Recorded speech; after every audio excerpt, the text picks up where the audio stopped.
नमस्कार मित्रों, आज के परिवेश में कभी कभी यह महसूस होता है कि हम पुराने टाइम में जब बैकवर्ड थे, अनपढ़ थे, अशिक्षित थे, तभी अच्छे थे।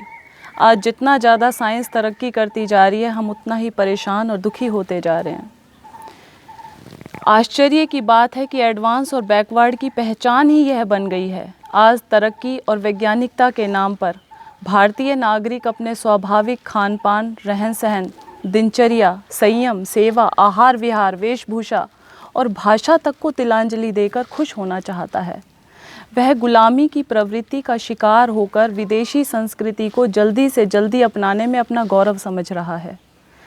मैकाले की शिक्षा द्वारा अंग्रेजियत हमारे खून में समा गई है, जिसका परिणाम शारीरिक, चारित्रिक व सामाजिक पतन के रूप में स्पष्ट दिखाई दे रहा है।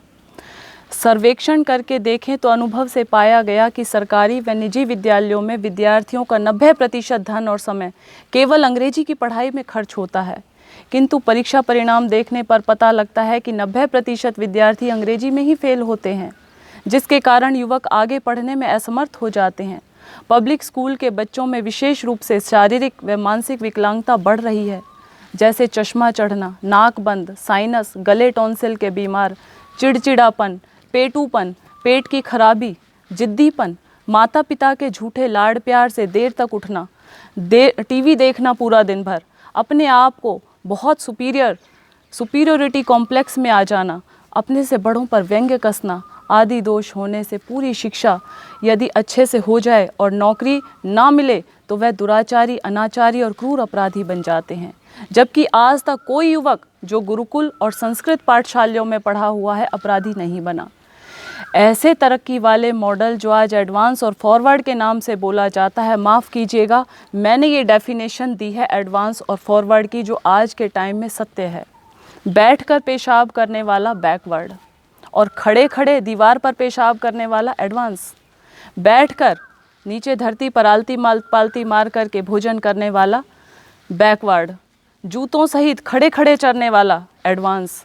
नीचे से अपान वायु पाद निकालने वाला बैकवर्ड और ऊपर से बुरी भयानक डकार मारने वाला एडवांस। तखत पर बिना तकिया बिछौने के भी गाढ़ी नींद सोने वाला बैकवर्ड।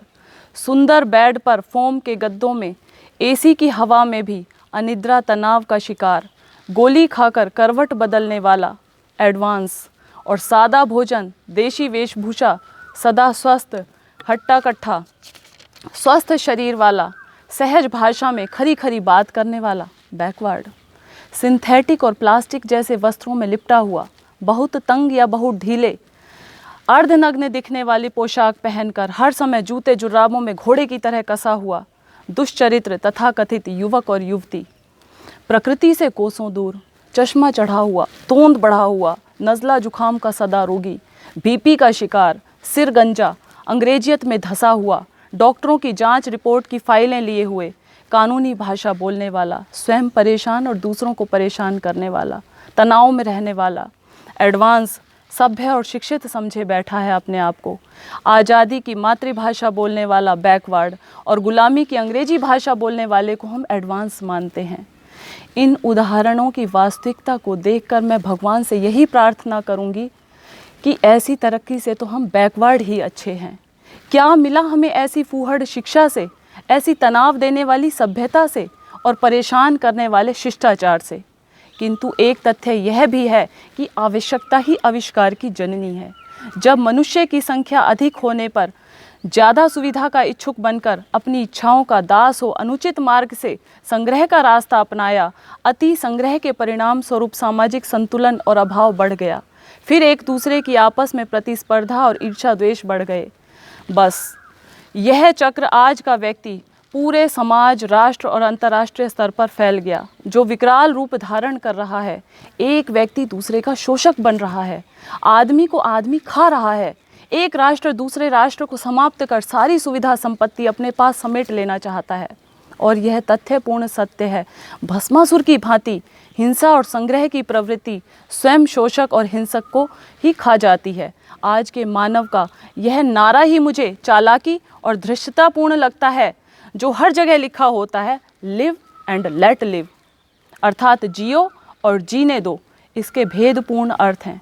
सीधे शब्दों में पहले अपने पास जीने खाने के साधन खूब इकट्ठा करो और मनमाना खाओ पियो, और जब उल्टी वमन होने लगे तो बचा खुचा जूठन गरीबों शोषितों में बांट दो, और फिर फ़ोटो खिंचवा करके डाल दिया जाता है अखबारों के अंदर।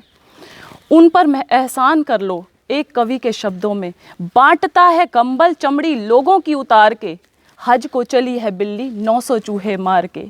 जबकि हमारी प्राचीन वैदिक संस्कृति इसके बिल्कुल विपरीत सबको एक साथ सुखी बनाने की घोषणा करती है। तेन त्यक्तेन भुंजिता माँ गृधय कस्य स्विद्धनम, हे मानव तू त्याग पूर्वक भोग कर। इसका अर्थ है पहले बांटो, खूब बांटो, और उसके बाद जो थोड़ा बहुत बच जाए वह प्रसाद के रूप में भोगो।